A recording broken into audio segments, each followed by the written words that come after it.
నమస్తే అండి. తెలుగు ప్రజలకు ఒక ఇంపార్టెంట్ విషయం మీద ఒక స్పెషల్ గెస్ట్ను మరి పిలిపించినాం మన స్టూడియోకు. అన్న గురించి చెప్పాల్సి వస్తే అన్న కొండా లక్ష్మణ్ బాపూజీ అత్యంత ప్రేమగా నేను దత్తత తీసుకుంటా అని చెప్పేసి దత్తత తీసుకున్నాడు. అంటే ఆ కొండా లక్ష్మణ్ బాపూజీ గారు అంత ప్రేమించే వ్యక్తి, ఒక కొడుకులాగా దత్తత తీసుకొని దత్తపుత్రుడుగా, అంటే దాని మీనింగ్ ఏంటంటే నా వారసుడిగా ఇగో ఈ వ్యక్తిని నేను ఈ అబ్బాయిని, అంటే సార్ పెద్దోడు లక్ష్మణ్ బాపూజీ గారు చాలా పెద్దోళ్ళు కాబట్టి ఈ సార్ చిన్నోడు కాబట్టి ఈ అన్నను దత్తపుత్రుడిగా బహిరంగంగా ప్రకటించి, అంటే కొండా లక్ష్మణ్ బాపూజీ గారే బహిరంగంగా ప్రకటించారంటే ఈయన ఎంత గొప్పోడై ఉంటాడు. స్టడీ చేస్తే ఈయన బీసీ జాక్ నడిపించిండు, తెలంగాణ ఉద్యమాన్ని తొలగించడంలో అత్యంత కీలక పాత్ర వహించిండు. యాదవ అంటే హక్కుల కోసం కూడా 24/7 పరితపిస్తుంటాడు. సమాజం ఎప్పుడు బాగుండాలని కోరుకుంటాడు. బెల్లి లలితక్క లాంటి వాళ్ళతో కూడా పనిచేసిన వ్యక్తి, గద్దరన్న లాంటి వాళ్ళతోని, మారోజీ వీరన్న లాంటి వాళ్ళను, అంటే వాళ్ళ చరిత్ర తెలిసిన వ్యక్తి, వాళ్ళ గురించి తెలిసిన వ్యక్తి. ఇట్లా తెలంగాణ మీద అత్యంత పట్టు కలిగిన వ్యక్తి ఇప్పుడు మన స్టూడియోలో ఉన్నాడు. అన్న పేరు ఆల్రెడీ మీకు ఇక్కడ రాసిన చీమల జగదీష్ యాదవ్, పద్మారావు నగర్ కాలనీ, సికింద్రాబాద్. అన్న మనతో పాటు. అన్న నమస్తే. నమస్తే. అయితే కొండా లక్ష్మణ్ బాపూజీ గారు మిమ్మల్ని ఎందుకు దత్తత తీసుకున్నాడు? రాష్ట్రంలో ఇంతమంది ఉండే, అవును, కేసీఆర్ లాంటి వాళ్ళు ఉండే, వాళ్ళకి జలదృశ్యంలో మరి ఆయనకు కూడా స్థలం ఇచ్చిండు, ఆయన ఇంటి స్థలం. అట్లాంటి వ్యక్తిని దత్తపుత్రుడిగా ప్రకటించలేదు, మిమ్మల్ని ఎందుకు దత్తపుత్రుడిగా ప్రకటించారు? ఇంకోటి, పద్మశాలిలో అనేక మంది ఉన్నారు, మరి వాళ్ళని కాకుండా మీరు ఒక జగదీష్ యాదవ్ బిడ్డ, అందరం బీసీలంతా ఒకటైనప్పటికి కూడా మిమ్మల్ని ఎందుకు సెలెక్ట్ చేసుకున్నాడు? ఒకటి, నన్ను ఎందుకు ఈరోజు ఏదో ఇంపార్టెంట్ టాపిక్ చెప్తున్నారు, ఏంది అది? కొండా లక్ష్మణ్ బాపూజీ అనే పెద్ద మనిషి దగ్గర నేను ఆయన శిష్యునిగా ఉన్నాను. అనేక మంది శిష్యులలో మీరు ఒకరు. నేను అయితే అందులో కేసీఆర్ అనేటోడే లేడు. కేసీఆర్ బయట ఉన్నాడు. కేసీఆర్ని తయారు చేసింది కొండా లక్ష్మణ్ బాపూజీ. అంతకుముందు వి ప్రకాష్, సంగంరెడ్డి సత్యనారాయణ యాదవ్, ఆ తర్వాత మన Venkateswararao Yadav, golden printing press, వీళ్ళంతా కలిసేసి ఒక వ్యక్తిని తీసుకురావాలి తెలంగాణ ఉద్యమానికి అన్నప్పుడు 10 మందిని సెలక్షన్ చేసిరు. అందులో కేసీఆర్ డిప్యూటీ స్పీకర్గా ఉంటే ఆయన దగ్గరికి రాయబారంగా మన పాశం యాదగిరి గారిని సీనియర్ జర్నలిస్ట్ని పంపించేసేసి ఆయనకు పాఠాలు నేర్పి ఈ తెలంగాణ ఉద్యమాన్ని నేర్పినటువంటి దాంట్లో కొండా లక్ష్మణ్ బాపూజీ, పాశం యాదగిరి గారు. ఓహో, వీళ్ళందరూ కలిసి ఆయన రాయిని శిల్పం చేసిరు. అసలు తెలంగాణ ఉద్యమం ఆయనకు తెలియదు, దానికి సంబంధమే లేదు ఆయనకు. ఆయనను తీసుకొచ్చి కొండా లక్ష్మణ్ బాపూజీ ఇంట్లో ఆఫీస్ తీసుకొచ్చి ఆఫీస్లో ఓపెన్ చేసిన దాంట్లో ఆయనకు జెండా ఇచ్చిన దాంట్లో నేను కేసీఆర్కు రేపు కొండా లక్ష్మణ్ బాబుజీకి ఈడ మనం జెండా వాతున్నామంటే రాత్రి నేను ఆడ కట్టేసి ఇటుకతోటి కట్టేసి దానికి జెండా వాతి అంత బిస్తార్లు పార్చేసినాము. తెల్లారి 11 గంటలకు ఓపెనింగ్ ఉన్నది. ఆ విధంగా చేసిన దాంట్లో నేను మొదటి వ్యక్తిని. అయితే కొండా లక్ష్మణ్ బాపూజీ దగ్గర నేను ఈ యాదవుల గురించి ఒక బ్యాంకు పెట్టాలి, ఆ తర్వాత యాదవుల గురించి ఒక సొసైటీలు చేయాలని ఉంటే దాని విషయంలో నేను ఆయన శిష్యరీకం తీసుకున్నా. నాకు అందది ఎప్పుడు, ఏ సంవత్సరం అందద? 92-93లో. అయితే ఆ రకంగా మీరు శిష్యరీకం తీసుకున్నారా? తర్వాత అసలు ఇంతమంది ఉండంగా ఎంతమంది అసలు శిష్యులు కొండా లక్ష్మణ్ బాపూజీ? 1000 మంది ఉన్నారు కొండా లక్ష్మణ్ బాపూజీ దగ్గర శిష్యులు. 108 మంది ఫ్రీడమ్ ఫైటర్స్ ఆయన శిష్యులు. ఈ రాష్ట్ర తెలంగాణ, ఆంధ్రప్రదేశ్లో ఫ్రీడమ్ ఫైటర్స్ అంతా ఆయన శిష్యులే. ఈ తెలంగాణ మూమెంట్ని మొదలుపెట్టిన ఆయన కొండా లక్ష్మణ్ బాపూజీ. తెలంగాణ అనడానికి కూడా ధైర్యం లేదు ఎవరికి. ఆయననే నైజాం సర్కార్ గారి మీద బాంబులు వేసాడు. ఓహో, అంత ధైర్యవంతుడా? అవును, బాంబులు వేసి ఆయన బాంబేలో పోయి దాక్కున్నాడు కొండా లక్ష్మణ్ బాపూజీ. పోలీసులు మళ్ళీ రాజ్యం వెంబడబడితే చివరికి అక్కడ పోయి దాక్కున్నాడు. ఆయన వెంబడి జగదీష్ టైట్లర్, ఆయన శ్రీరాములు ముగ్గురు కలిసేసి వేసారు. పరదా గేట్ నుంచి పోయినటువంటి నయీంని నైజాం సర్కార్ మీద వేసాడు. అయితే నేను ఏ సందర్భంలో వేసారు, ఎందుకు వేసారు? అది ఆయన ఈ రజాకార్ల మూమెంట్లో తెలంగాణ ప్రజలని ఎంతో హింసించాడు. కాబట్టి ఆయన ఎట్నైనా హతమార్చాలనే ఉద్దేశంతో బాంబులు వేయించాడు. ఈయననే తయారు చేసిండు అంత రెబల్ రెడికల్ రెడీగా ఆయన. కాబట్టి ఎవడు అయ్యకు భయపడేది లేదు ఆయన. అంత లక్ష్మణ్ బాపూజీ అంటే అలాంటి మొగోడే లేడు ఈ తెలంగాణ ఆంధ్రప్రదేశ్లో. మరి ఇప్పుడు మీరు చెప్తున్న దాన్ని బట్టి తెలంగాణ జాతి మీద కొండ లక్ష్మణ్ బాబుజీనే పెట్టవచ్చు. మరి అనవసరంగా కొందరు కేసీఆర్ పేరు తీసుకొస్తారు కదా. కేసీఆర్ ఎవడండి? కేసీఆర్ నిన్న మొన్న వచ్చిండు. ఆయన గోటికి సరిపోడు కేసీఆర్. ఆయన పేరుని అది ఇది బయటికి రావద్దని చెప్పేసేసి కేసీఆర్ కొండ లక్ష్మణ్ బాపూజీని ఆయనని తొక్కేసిండు. ఆయన అంతైనా కానీ ఢిల్లీలో ఓసారి విలేకరులు అందరు కలిసేసి కొండ లక్ష్మణ్ బాపూజీని మరి కేసీఆర్ కూడా చేస్తున్నాడు అంటుండు కదా, మరి ఆయన మీరే తీసుకొచ్చారు కదా, మరి ఆయన మీతోటి కలిస్తే మీరు సహకరిస్తారంటే ఆయన నా పెద్ద కొడుకు లాంటి వాడు అనుకుంటానయ్యా. ఎవరు చేసేది వాళ్ళు చేస్తారు, చెయ్యని అని అంత భావనతో ఉండేవాడు. ఆయన వ్యతిరేకంగా అనుకోకునేడు. ఎవరు చేసేది వాళ్ళు చేస్తాడనేది. మిమ్మల్ని ఎందుకు ప్రియ శిష్యుడుగా అంటే దత్తపుత్రుడుగా? నేనేందంటే కేసీఆర్, మదన్ మోహన్ రావు, మదన్ ఏది వీళ్ళందరినీ ఒక 8 మందిని సెలక్షన్ చేసిరు వాళ్ళ కమిటీ. ఎవరిని తీసుకొద్దాం తెలంగాణ మూమెంట్కి అన్నప్పుడు వీళ్ళందరినీ ప్రయత్నం చేయడం వల్ల నేను వాళ్ళకి శిష్యరీకం చేసి వాళ్ళకి అన్ని ఏర్పాట్లు నేను చేసేవాడిని. జలదృశ్యంలో వాళ్ళకు టిఫిన్లు, టీలు అలాంటివన్నీ నేను కొండ లక్ష్మణ్ బాపూజీ ఇంట్లో నేను ఏర్పాటు చేసేవాడిని ఓ శిష్యరీకంగా. ఆ టైంలో టి ప్రకాష్ అనేట ఆయన, ఈ మన సంగంరెడ్డి సత్యనారాయణ యాదవ్ అనేట ఆయన, ముచ్చార్ల సత్యనారాయణ, అటు తర్వాత మన పాషం యాదగిరి, కాక ఏది వెంకటస్వామి గారు, జయశంకర్ సారు, వీళ్ళందరూ వచ్చి ఆయన దగ్గర శిష్యరీకం కొండ లక్ష్మణ్ బాబూజీ దగ్గర. ప్రొడక్ట్సే ఆయన దగ్గర రాత్రులు కూర్చొని డిస్కషన్ చేసేటోళ్ళు. ఒక చిన్న పుస్తకం రాసిండు కొండ లక్ష్మణ్ బాబూజీ, జయశంకర్ సారు. జయశంకర్ సార్ ఇంట్లో వరంగల్లో పోయి మేము కూడా 10 సార్లు మేము రాత్రి కూడా మీటింగ్ పెట్టుకున్నాం. అయితే ఆయన ఒక చిన్న బుక్ రాసి తెలంగాణ పెద్ద మనుషుల ఒప్పందము ఏ విధంగా విడిపోయింది, పెద్ద మనుషుల ఒప్పందంలో ఎందుకు సహకరించలేదు వీళ్ళంతా అనే దాని మీద, తెలంగాణకు జరిగినటువంటి నీరు నిధులు ఏ విధంగా విఫలమైనవి అనే దాని మీద ఆయన చిన్న బుక్ రాశాడు జయశంకర్ సార్. జయశంకర్ సార్కు కొండ లక్ష్మణ్ బాపూజీ గురువు. ఆయన అన్ని వివరాలు వివరించాడు. ఆ చిన్న బుక్ తోటి టి ప్రకాష్ అనేట ఆయన తీసుకొని పోయి కొండల ఏది మన కేసీఆర్కు బోధించి ఆయన జర కొద్దిగా మంత్రి పదవి ఇవ్వలేదని ఆయన కునుక్క ఉన్నాడు. కేసీఆర్ డిప్యూటీ స్పీకర్ ఉన్నా కానీ ఆ టైంలో ఈయన పోయి చెప్పడం వల్ల ఆయన వచ్చి దగ్గరికి వచ్చి నేను కూడా ముందుకు వస్తాను అని అప్పుడు చెప్పిండు. అంతవరకు కేసీఆర్కు తెలంగాణ మీద సోయే లేదు. అరే కేసీఆర్ ఎవరై తెలంగాణలో ఉద్యమం మొదలు పెట్టేసి వాళ్ళు అంటే చంపుతున్నప్పుడు కూడా పదవులలో ఉన్నాడు. చంపినప్పుడు కానీ మన తెలంగాణలో ఢిల్లీ లలితను చంపేటప్పుడు కూడా మాధవరెడ్డి మినిస్టర్ ఉంటే ఈయన కూడా ఒక మినిస్టరు, దొంగ మినిస్టరు. కేసీఆర్ కూడా ఒక దొంగ మినిస్టరు. ఈయన హస్తం కూడా ఈయన ఐడియాతోటే. ఇప్పుడు బెల్లి లలిత లాంటి వాళ్ళు ఉంటే ఈ ఉద్యమాన్ని ఇంకా ఉర్రూతలుగిస్తుందని చెప్పి ఈయన కేసీఆర్ చెప్పిండని అంటారు. అప్పుడు కేసీఆర్ కాదు, కేసీఆర్ తో పాటు ఆయన శిష్యుడు గుంతకండ్ల జగదీశ్వర్ రెడ్డి ఉన్నాడు. ఆ జగదీశ్వర్ రెడ్డి ఈయన కలిసి ఎవరు మన సాంబశివుడిని, రాముల్ని, ఆ తర్వాత బెల్లి లలితని వీళ్ళంతా వేసిందట. వీళ్ళు మహానుభావులు. ఆరోపణలు అట్లా కదిలిండ్రంటే సాంబశివుడు కానీ బెల్లి లలిత కానీ ఒక దగ్గర మీటింగ్ పెట్టిరంటే 1000 మంది చుట్టుకున్నారు తెలంగాణ ఉద్యమాన్ని. ఆ ఉద్యమాన్ని చూసి అరే రేపు వీడు మొత్తం మనకంటే క్యాప్చర్ చేస్తారని చెప్పేసి వాళ్ళని చంపిరు. వీళ్ళు అంతే, వాళ్ళు చంపిరు అంతే.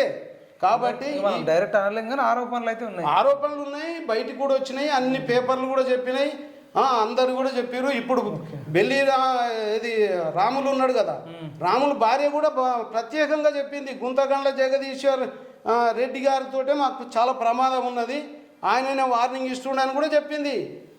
కాబట్టి ఆయన చంపడంలో వీళ్ళు ముఖ్యులు పాత్రుడు. ఓకే సరే, మీ కొండ లక్ష్మణ్ బాబూజీ గారు దత్తపుత్రుడు ఎందుకు ప్రకటించిన ఒక్క లైన్లో? ఆయన ఏంటంటే అంత మందిలో నేను అంటే ఆయనకు ప్రేమ. అరే ఈ పిల్లోడు ఎదిగేటటువంటి వాడు, ఇతన్ని మంచిగా చూస్తే ఈయన ఫ్యూచర్లో చెప్పగలుగుతాడు, మాట వాతుర్యం ఉన్నది, ఎవడయ్య కూడా భయపడడు, నిలదీయగలుగుతాడు అన్నటువంటి నాలో ఉన్నటువంటిది గ్రహించండి ఆయన. నేను పీడిఎస్ నుంచి వచ్చినని, జంపల ప్రసాద్ జార్జి రెడ్డి శిష్యులం మేము, వాళ్ళ ఆశయాలతోటి బయటకు వచ్చినాం. ఇంద్రారెడ్డి నా దోస్తు, ఇంద్రారెడ్డిని ఎన్టీ రామారావు కల్పించిన నేను. కాబట్టి అలాంటి పరిస్థితిలో వచ్చినాం. కాబట్టి మేము ఎవరిని అయ్యకు భయపడేది లేదు, చావుకు మేము వెనుక పోయేది లేదు, దేనికైనా సిద్ధమే, యుద్ధం చేయడానికి సిద్ధమే. ఈ జలదృశ్యం అనేది కొండ లక్ష్మణ్ బాబుజీ గారు అది ఆఫీసా ఇల్లా? ఇల్లు, అది ఇల్లు ఆఫీస్ అంతా ఒకటే ఆయన. అది 6.5 ఎకరాలు ఆయన నైజాం సర్కార్ దగ్గర తీసుకున్నాడు. 18 గుంటల భూమి ఆయన సొంత భూమి ఉన్నది, కొన్నది. తర్వాత గవర్నమెంట్ ఒప్పందం చేసుకొని 6.5 ఎకరాలు ల్యాండ్ చేసింది. ఆ భూమిని మొత్తము చంద్రబాబు నాయుడు తీసుకొని ఆ ఇల్లును కూడా కూలగొట్టిండు. టీఆర్ఎస్ పార్టీ పెట్టినందుకు, ఆ పార్టీ పెట్టినందుకు ఆ ఇల్లు కూడా కూల్చేసారు. ఎన్ని సంవత్సరాలు ఉండే దాంట్లో టీఆర్ఎస్ పార్టీ?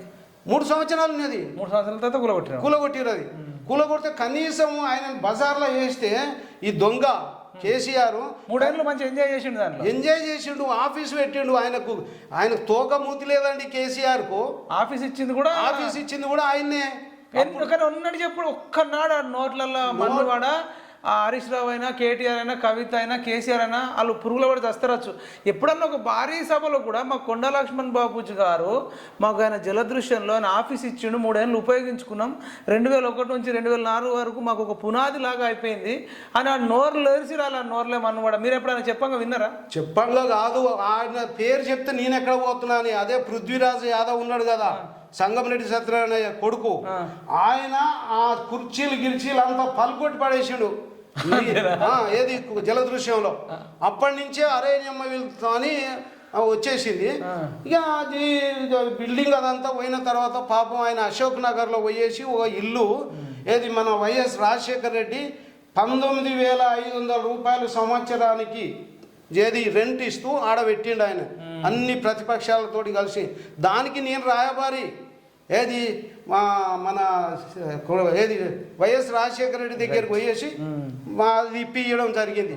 కాబట్టి ఆయన చాలా కొండ లక్ష్మణ్ బాబు గారు చనిపోయినప్పుడు కూడా కేసీఆర్ రాలే ఆడ కూడా మేము కొట్లాడి ఆయన ఎక్కడైతే ఇల్లు కూలగొట్టిండో ఆడ పెట్టడానికి నేను, ఆ తర్వాత మన ప్రభాకర్ అని ఎంపీ, ఆ తర్వాత జైపాల్ రెడ్డి గారు ఆయన వచ్చి అక్కడనే పెట్టాలని ఫైట్ చేస్తే చివరికి తీసుకుపోవడం ఆడ జరిగింది. రుద్రశంకరుడు అని ఒక అతను ఉన్నాడు, పద్మశాలి, ఆయన నేనే కొట్లాడినాం, ఆ స్థలంలో పెట్టాలి, వేరే పెట్టిరా మేము ఊరుకునే లేదని పెద్ద లొల్లి పెట్టాం. మీరు ఇంత పెద్ద ఫైటింగ్ చేస్తే మీ పేరు ఎక్కడ రాలేదు? రుద్రశంకర్ అన్నది కానీ, మీ పేరు కానీ, పృథ్వీరాజ్ అన్నది కానీ, ముచ్చల సత్యనారాయణ కానీ, పాశం అన్నది కానీ, ఇక వి ప్రకాష్ కూడా సరే ఆ పార్టీలో ఉన్నాడు కాబట్టి ఆయన పేరు కూడా ఎక్కడైనా చెప్పినట్టు అనిపిస్తలే. ఈవెన్ జయశంకర్ సార్ పేరు అప్పుడప్పుడు ఒకసారి అని అన్నట్టు. జయశంకర్ సారు కరీంనగర్లో ఒక మీటింగ్లో అంతమంది ముంగల కాలు మొక్కిడు, నువ్వే మాకు మార్గం చూపించని. ఆయన తాగి ఒక దగ్గర 2 సార్లు కొట్టిండు జయశంకర్ సార్ని కేసీఆర్. మా దగ్గర వచ్చి కాళ్ళు ఎవరు మొక్కిరు? ఎవరు కేసీఆర్ జయశంకర్ సార్ కాలు మొక్కిండు భారీ సభలో. సంతోష్ రెడ్డి అని అప్పుడు అక్కడ జడ్పీ చైర్మన్, మాజీ మినిస్టర్. జయశంకర్ సార్ కాళ్ళు మొక్కితే మంచిదే కదా, కేసీఆర్ మొక్కింది కానీ మొక్కినాక నేను 10 మందిలో కాలు మొక్కినంత మాత్రం నువ్వు మొగడవు అయినవరని ఆయన కొట్టిండు కదా. మరి ఇది నిజమా? ఎస్. ఆయన చెప్పి కళ్ళ పంట నీళ్లు గారుతుంటే కొండ లక్ష్మణ్ బాబు ఇంటికి వచ్చి ఏమయ్యా మరి ఎట్లా ఉన్నాడు కేసీఆర్, ఎట్లా నడిపిస్తుందంటే వాడు ఒక మనిషా సార్, ఇగో నన్ను ఒకసారి కాదని మీరు నిజంగా ఇదే మీకు ఇప్పుడు జయశంకర్ సార్ చెప్పిండ బయట. నేనున్నా కదా, నేను ఒక్కనే కాదు, శ్రీహరి అని ఉన్నాడు ఉద్యమ నాయకుడు, ఆ తర్వాత వినయ్ అని ఒక అతను ఉన్నాడు. 5-6 మేము అంతా కూర్చున్నాం కొండ లక్ష్మణ్ బాపూజీ ఇంట్లో. కాదు, మీరు బాగా నమ్మే దేవుడు శ్రీకృష్ణుడా? శ్రీకృష్ణుడి మీద ఒట్టేసి చెప్తావా కేసీఆర్ అనే వ్యక్తి జయశంకర్ సార్ను కొట్టిండు అన్నట్టు, జయశంకర్ సార్ మీకు చెప్పినట్టు, మీరు విన్నట్టు? నేను కాదు, నాతో 4 విన్నారు, నేను తెస్తాను వాళ్ళని, ఇప్పటికున్నారు, బతికున్నారు. 2 సార్లు, ఒకసారి ఈడ్చి తన్నాడు, ఓసారి ఏమో దెబ్బ దేంగిండట. నేను 10 మందిలో కాలు మొక్కినంత మాత్రం నువ్వు మొగడవైనవా అది అని కొట్టిండు. అవునన్నా, మీరు ఒక మాట, కృష్ణుడు అంటే మీకు బాగా ఇష్టం, మీరు ఒక్క మాట అనొచ్చు కదా మరి, నేను ఇప్పుడు శ్రీకృష్ణుడి మీద ఒట్టేసి చెప్తున్నా ఇది జయశంకర్ సార్ మీకు చెప్పిండని. కృష్ణుని ఫోటో తీసుకో. నేను కృష్ణ భగవాను మీద ప్రమాణం చేసి చెప్తున్నా, నేను ఒక్కనే కాదు, తెలంగాణ ఉద్యమకారులు కొండ లక్ష్మణ్ బాపూజీ ఇంట్లో శ్రీహరి గారు అని ఉన్నాడు, పద్మశాలి, ఏది మన ఏది శ్రీహరి గంగపుత్ర, వినయ్ కుమార్ గంగపుత్ర, ఆ తర్వాత మన ఎవరు ఈయన అద్దంకి దయాకర్, ఆ తర్వాత మన బెల్లయ్య నాయక్ కూడా ఉన్నాడు, వాళ్ళకు కూడా చెప్పిండు. అందరి ముంగల ఈయన ఏమైందే ఎట్లుందంటే ఈయన బాధపడుకుంటా కళ్ళ పంట నీళ్లు కారుకుంటా బాధపడుకుంటా చెప్పిండు జయశంకర్ సారు. అరే ఇంత మూర్ఖుడా అని చెప్పేసేసి ఆ రోజు ఏది కొండ లక్ష్మణ్ బాపూజీ కూడా చాలా బాధపడ్డాడు. ఇలాంటివన్నీ మనం తెచ్చిపెట్టుకున్నాం కదా అని. ఆయన ఇల్లు కూలగొట్టిన తర్వాత చివరికి ఆయన చనిపోయిన తర్వాత ఆయన ఫోటో మాత్రం ఏది ఇనాగ్రేషన్ చేయడానికి ఆ పద్మశాలి భవన్లో ముందే పోయిండు ఈయన పిలవగానే. ఆడ ప్రసంగం చేసిండు కొండ లక్ష్మణ్ బాపూజీ మీద, ఈయన ఈరుడు శూరుడు, ఇట్లా చేసిండు అట్లా చేసిండు, ఆయన కట్ చేస్తా ఇది చేస్తా అని ఎంతో చెప్పిండు, అందులో ఒక్క పైసా కూడా చేయలేదు. అసలు పేరే స్మరించుకుంటున్నాడంటే మరి ఇదే పద్మశాలిలో ఆయన కొడుకును ఇన్నిసార్లు గెలిపించి సిరిసిల్లలో మొత్తం పద్మశాలిలో ఓట్లే ఉన్నాయి కదా. అరే ఎవడండి ఆయన ముంగలు వచ్చి మాట్లాడమని పద్మశాలీలు దొంగలు పద్మశాలీలలో కూడా వాళ్ళకి ఎవరికి అవసరం ఉన్నదంటే వాళ్ళకి ఉపయోగపడుతుంది. కొందరు దొంగలు అన్ని కులాలలో ఉంటారు. కొండ లక్ష్మణ్ బాపూజీ ఆయన పద్మశాలి భవనానికి ఎంత ఇచ్చిండో తెలుసునా? ఆ భవనాన్ని మొత్తం ఇది బీసీలకు అందరికి ఉపయోగించుకోండి, నేను డబ్బు పెడుతున్నాని దానికి పెట్టిండు. అందులో ఉన్నోళ్ళు కొంతమంది మంచిగా చేసేటువంటి వాళ్ళు ఉన్నారు, కొందరు చెడ్డలు ఉన్నారు. కాబట్టి ఆయనని ఎదిరించి మాట్లాడే మొగోడే లేడు పద్మశాలిలా, అంత పెద్ద మనిషి ఆయన. రైట్ అన్న. సరే, మనం కొండ లక్ష్మణ్ బాపూజీ గురించి మీరు చెప్తుంటే అసలు రోమలు నొక్కపడుస్తున్నాయి. మనం మళ్ళొకసారి దాని మీద పూర్తిగా ఆర్ట్స్ కాలేజ్ ముందు కూర్చోండి చేద్దాం. ఈరోజు మీరు స్పెషల్గా కొన్ని అవినీతి బయట పెడతా కొన్ని విషయాలు అన్నారు. ఆ అవినీతి ఏంది, ఎవరు? అదే ముఖ్యం. ఇప్పుడు నేను ఏంటంటే నేను ఒక 40 ఏళ్ల నుంచి యాదవుల గొర్రెల కాపర్ల గురించి నేను పాటుపడుతున్నా. ఎన్ని సంవత్సరాలు? ఇంచుమించు 40 ఏళ్ళు అవుతుంది. 90 నుంచి నేను గొర్రెల కాపర్ల సొసైటీలు పెట్టడం అదంతా నేను స్టార్ట్ చేసిన. 2000లో నేను బ్యాంకు పెట్టిన. 2001 నుంచి బ్యాంక్ స్టార్ట్ చేసిన. అయితే రఘువీరారెడ్డి గారు ఉన్నప్పటి నుంచి కూడా గొర్రెల కాపర్లను సొసైటీలు చేసుకున్నాం. బ్యాంక్ ఎందుకోసం? యాదవులని డెవలప్ చేయాలి, గొర్రెల కాపర్లని ఒక దగ్గర తీయాలి, వాళ్ళని అభివృద్ధి చేయాలి అన్ని రంగాల్లో అని పెట్టినా. బ్యాంక్ పేరు గోకుల్ కోఆపరేటివ్ అర్బన్ బ్యాంక్. యాదవులయ్యే share capital amount Gokul Cooperative Urban Bank. ఇది సికింద్రాబాద్ లో ఉన్నది, ఇప్పటికి ఉన్నది బ్యాంకు ఉంది. అయితే ఈ బ్యాంకుని పెట్టి అప్పటి నుంచి నేను ఈ యాదవుల గురించి ఈ గొర్రెల కాపర్ల గురించి పాటుపడుతున్నా. కానీ కేసీఆర్ వచ్చిన తర్వాత మా గొర్రెల కాపర్లని మంచిగా చెవులో పుల్ల పెట్టిండు, గులాబీ పువ్వు పెట్టిండు.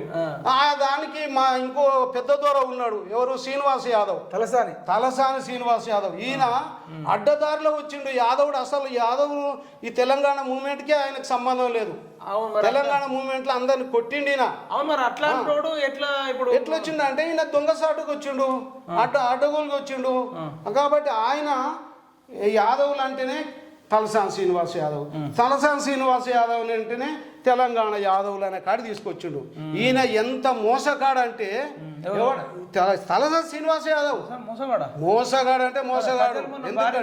గెలిపిస్తూనే ఉన్నారుగా. తెలిసి అంటే ఈడ కొంత పనులు చేసుకుంటారు. నియోజకవర్గం మొత్తం జిల్లాలో ఎవడు కేర్ చేయడు. 10% కూడా ఆయన ఓకే అన్నారు, మొత్తం వ్యతిరేకం. ఏదో నడుస్తుంది కాబట్టి ద్రోహాలు మోసాలు చెప్పండి. ద్రోహాలు మోసాల కంటే నేనేందంటే ఇప్పుడు మొదటి విడతనేమో 5,000 కోట్లు కేటాయించండి. 5,000 కోట్లు ఎవరు? కేసీఆర్ యాదవులకు గొర్రెల కాపర్లకు 5,000 కోట్లు కేటాయించిన అన్నాడు.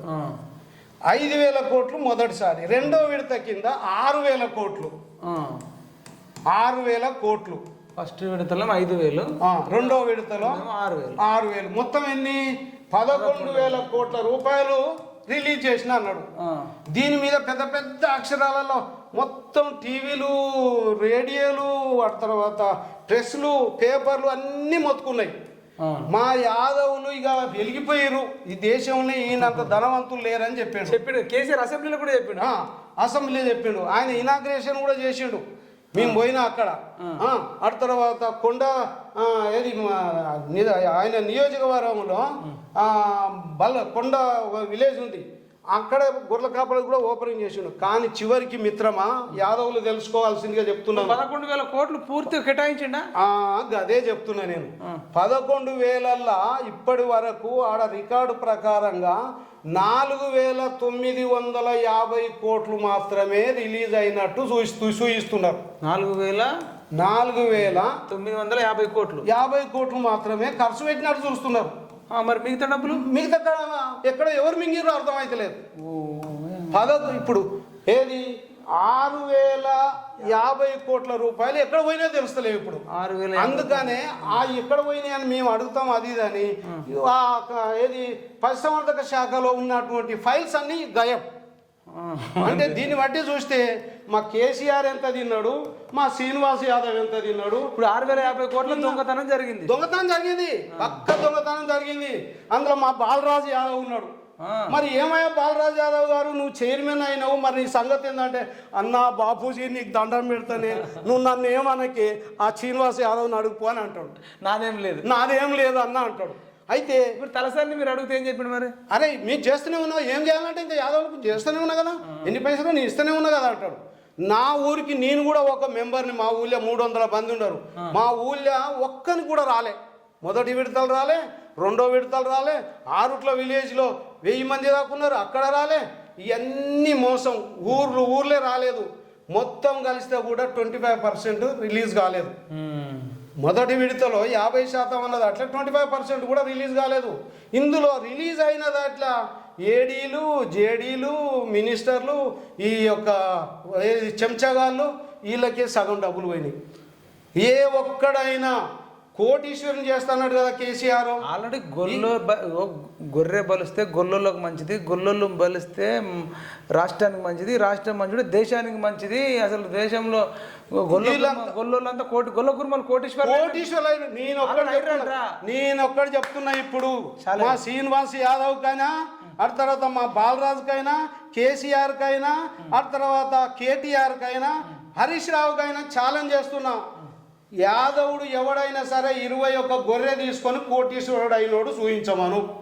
కోటీశ్వరుడు అయ్యిందంటే పేరు తీసుకొచ్చి నాకు చూపించమను. ఒక మనిషిని నేను ఆయన ముందల కేసీఆర్ అన్న తల తీసుకుంటా అన్నాడు కదా, నేను అందరికి కత్తిలు ఇస్తా, నా తల తీసేసుకుంటా.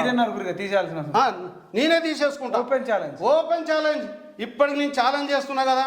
ఏ కేసీఆర్ వస్తాడో, కేటీఆర్ వస్తాడో, మా శ్రీనివాస్ యాదవ్ వస్తాడో రమ్మని నేను చెప్తా.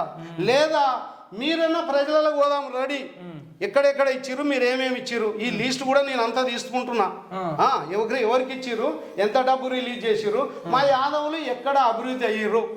ఈ దొంగలకు నేను చెప్తున్నా, మిత్రులారా, యాదవులారా, మీ పిల్లలని ఈ విధంగానే పోతే మన యాదవులు అభివృద్ధి కాదు. 20 సంవత్సరాలు వెనుకపోయినాం మనం కేసీఆర్ పాలనలో. 20 సంవత్సరాల అభివృద్ధి వెనుకపోయినాం మేము. ఈ యాదవులు అనేటవాళ్ళు చాలా వెనుకబడిపోయారు. 5 ఉన్నటువంటి ఎమ్మెల్యేలు ఇప్పుడు ఎంతమంది ఉన్నారా? ఒక్కడే ఒక ఎమ్మెల్యే, 4 తుట్టుమన్నారు కదా. మా ఏది మల్లన్న యాదవ్ అని ఉన్నాడు, ఆయన ఎగిరి చెప్తాడు టీవీలో. అరే చివరికి సిగ్గుశరం ఉన్న మల్లన్న గారు, నువ్వు నీ నియోజకవర్గంలో నువ్వు ఎందుకు ఓట్లు వేయించుకోలేదు యాదవుల నుంచి? నువ్వు ఎందుకు ఓడిపోయినావు? ఆ తర్వాత జైపాల్ యాదవ్ ఎందుకు ఓడిపోయాడు? అంజయ్ యాదవ్ ఎందుకు వదిలిపోయాడు? భగత్ యాదవ్ ఎందుకు ఓడిపోయాడు? మీరు పని చేసినట్టయితే మీ యాదవులే ఓట్లు వేస్తారు కదా, ఎందుకు వేయలేదు అని నేను అడుగుతున్నా. వీళ్ళు ఛాలెంజ్ చేస్తున్నా. వీళ్ళు చేసింది కేసీఆరే గెలిపిస్తాడు, కేసీఆరే నన్ను గెలిపిస్తాడు. 6,050 కోట్ల అవినీతి, 6,050 కోట్ల అవినీతి. తలసాని శ్రీనివాస్ యాదవ్, కేసీఆర్ మేజర్ వాళ్ళిద్దరు. అయితే ఇప్పుడు మనకు అర్థమైంది ఏంటంటన్నా, ఇప్పుడు మీరు చెప్పిన ఎంటైర్ స్టోరీలో యాదవులు కోటీశ్వర్లు కాలే గొర్రెలతోని, యాదవులను అడ్డం పెట్టుకుని వీళ్ళిద్దరు కోటీశ్వర్లు అంతే కదా. 100% ఈ లుచ్చాగాళ్ళు మేము కోటీశ్వర్లమేనని చెప్పకుండా యాదవులను అడ్డం పెట్టుకొని కేసీఆర్ కోట్లు సంపాదించిండు, తలసాని సంపాదించిండు. ఇది యాదవులు అందరూ గ్రహించాలని చీమల జగదీష్ యాదవ్ అన్న వచ్చి ఆ డేటా అంతా సేకరించి ఈరోజు చెప్పడం జరిగింది. అంతేనా? నేను బహిరంగ సభ ఏ జిల్లాలో పెడతారో నేను వస్తాను, నేను బహిరంగంగా చెప్తాను. కాబట్టి ఇది 100% ఇది బయట తీయాలంటున్నా నేను. రేవంత్ రెడ్డి గారికి నేను ధన్యవాదాలు చెప్తూ, రేవంత్ రెడ్డి గారిని ఏది 3 నెలల్లో వాడేస్తా, 2 నెలల్లో వాడేస్తా, మీరు ఇది అంటున్నారు కదా బిడ్డ. రేవంత్ రెడ్డి గారికే నేను చెప్తున్నా, ఈ మొత్తం బండారం బయట పెట్టు, నేను చూయిస్తా. వీళ్ళు చేసే దొంగ నాటకాలన్నీ బయట పెడతా. మీకు అపాయింట్మెంట్ ఇస్తా, డాక్యుమెంట్స్ అన్న వాళ్ళకి ఇస్తారా? అన్ని డాక్యుమెంట్స్ ఇస్తా. రేవంత్ రెడ్డి గారితో నేను ఆయన కడుపులో తల పెట్టి నేను చెప్తా. వీళ్ళిద్దరిని మాత్రం లోపటేయాలి. ఈ ఇద్దరు మాత్రం 6,050 కోట్లు తిరిగి యాదవులకు పంచాలి. అది మా పేరు మీద తెచ్చి మీరెట్లా తింటారు? చెప్పిందేమో ఒక్కళ్ళ పేరు ఒక్కడిది, తిన్నది వీళ్ళు, సొమ్ము ఒక్కళ్ళది, సోకొకటిది, సొమ్ము యాదవులది, సోకేమో తలసానిది కేసీఆర్. అత్త సొమ్ము అల్లుడు దానం చేసినట్టు. అంతకంటే ఎక్కువ నాయన ఈ దొంగలని ఇంకా ఈ విధంగానే ఉంటే ఈ అందరికి ఏదో చెప్తాడు, బీసీ బంద్ అంటాడు, వానికి చేపలు ఇచ్చినామంటాడు, ఇంటికి గొర్రెలు ఇచ్చినామంటాడు. ఇదంతా బకాస్ బద్మాష్ గారు వీళ్ళంతా. వీళ్ళని నమ్ముకున్నామంటే ఇక మన బీసీలంతా వెనకబడిపోతాం. ఈ బీసీలంతా ఏకం కండి. బీసీలకు అందరికీ నేను ఒక కృష్ణుని వంశంలో పుట్టిన యాదవుడిగా మీ అందరికీ నాయకత్వం వహిస్తా. మనం దెబ్బ కలిస్తే వీళ్ళనందరినీ దొంగలుగా బయటకు పోవాలి. 77 సంవత్సరాలు ఈ దొంగలు 3 కులాలే కదా బాగుపడ్డది. వీళ్ళందరేమో బిచ్చగాళ్ళలాగా తయారయ్యారు. 3 కులాలు మాత్రమే బాగుపడి కోటీశ్వర్లు అయ్యారు. ఆస్తులు పెంచుకున్నారు, అంతస్తులు పెంచుకున్నారు, భవనాలు పెంచుకున్నారు, హాస్పిటల్ పెంచుకున్నారు, విద్యా సంస్థలు పెంచుకున్నారు, కమిటీ అది కార్ఖానాలు పెంచుకున్నారు. ఇంత దొంగతనం జరుగుతుంటే బీసీలారా, సిగ్గుశరం ఉన్నటువంటి బీసీలారా కదలండి. వీళ్ళ భరతం పడదాం, వీళ్ళ యొక్క అవినీతిని బయట పెడదాం. భూములని కాజేసిర్రు. రంగారెడ్డి జిల్లాలో 15,000 కోట్ల భూములని కబ్జా పెట్టిర్రు వీళ్ళు. అవన్నీ కూడా తీద్దాం. ఎక్కడనైతే భూములు కబ్జా పెట్టిర్రో దళితులారా, బీసీలారా, ఎస్సీలారా, ఎస్టీలారా ముందుకు రండి, నాకు చూపించండి. ఇలా భరతం పట్టడానికి మీ ముందుకు వస్తున్నానని మీ అందరికీ ధన్యవాదాలు తెలియజేస్తున్నాను. థ్యాంక్ యూ సో మచ్ అన్న. మామూలుగా లేదు అన్న, ఇన్స్పైరింగ్ వ్యక్తే కాదు, ఇన్స్పైరింగ్ స్పీచ్ కూడా ఉంది.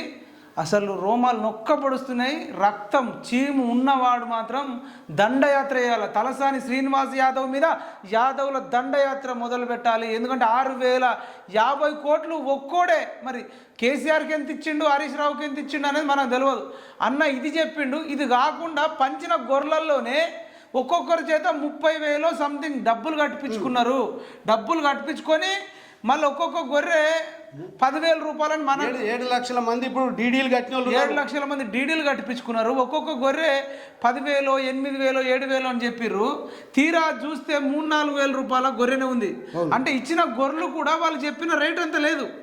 అది లేక వీళ్ళంతా అగ్గసాగ అమ్ముకొని వీళ్ళంతా కూడా నష్టపోయినారు. అడ్డికి పావుసేరు రోగాలు వచ్చి గొర్రె వచ్చిన వాళ్ళు మీరు అన్నట్టు రోగాలు వచ్చి చచ్చిపోయిన చాలా దగ్గరలో. ఇక కొన్ని దగ్గరలో ఏమో తుట్టికి పావుసారా మీరు. వాళ్ళు పెట్టిన 30,000 డబ్బులు వాళ్ళకి రాలే, వాళ్ళకు కూడా కొన్ని దగ్గర రాలేవు. ఇంకా కొందరు డీడీలు కట్టిన వాళ్ళు, తాలిబొట్లు కట్టిన వాళ్ళు, వాళ్ళ డబ్బులు అవి పోయినాయి. అవన్నీ కాకుండా మళ్ళీ 6,050 కోట్లు ఇవి మింగిరు. మొత్తం గొర్రెల స్కీము. గొర్రెలు ఇయ్యలేదు, గొల్లోళ్ళను గొర్రెలు చేసిర్రు. గొర్రెలు చేసిర్రు, మనుషులే గొర్రెలు చేసిర్రు.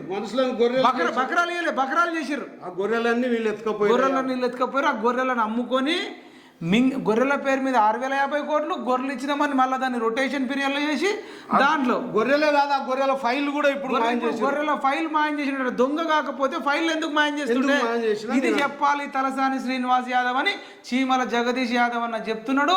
రేవంత్ రెడ్డి గారు మీ మీద నమ్మకం కలగాలి. యాదవుల కన్నా, తెలంగాణ సమాజానికన్నా తలసాని శ్రీనివాస్ యాదవ్ లాంటి కరప్టెడ్ వ్యక్తిని చెర్లపల్లి జైళ్ళన్నా, చెంచల్గూడలను ఉంచి, ఆయనతో పాటు ఆయన బాస్ కేసీఆర్ను ఉంచి, ఇంకా హరీష్ రావు ఇన్వాల్వ్మెంట్ అంటే హరీష్ రావుని ఉంచి ఈ దొంగలందరినీ లోపలికి పంపి 6,050 కోట్లు సరే యాదవులకు ఇవ్వకపోయినా మంచి హాస్పిటళ్ళు, అపోలో హాస్పిటల్, యశోద హాస్పిటల్ ఎట్లయితే ఉందో ఆ రకంగా అన్ని నియోజకవర్గాలలో హాస్పిటల్ నిర్మించాలని కోరుకుంటున్నాం. అంతే.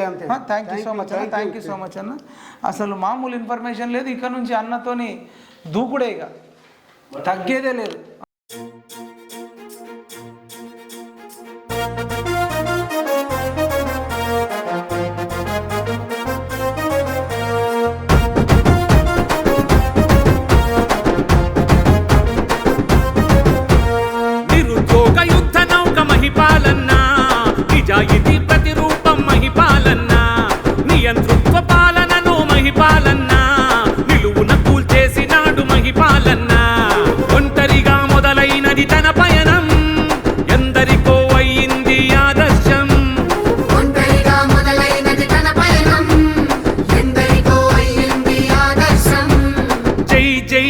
జై మహిపాలన్న మీ వెంటే కదిలింది విద్యార్థుల సేన జై జై జై జై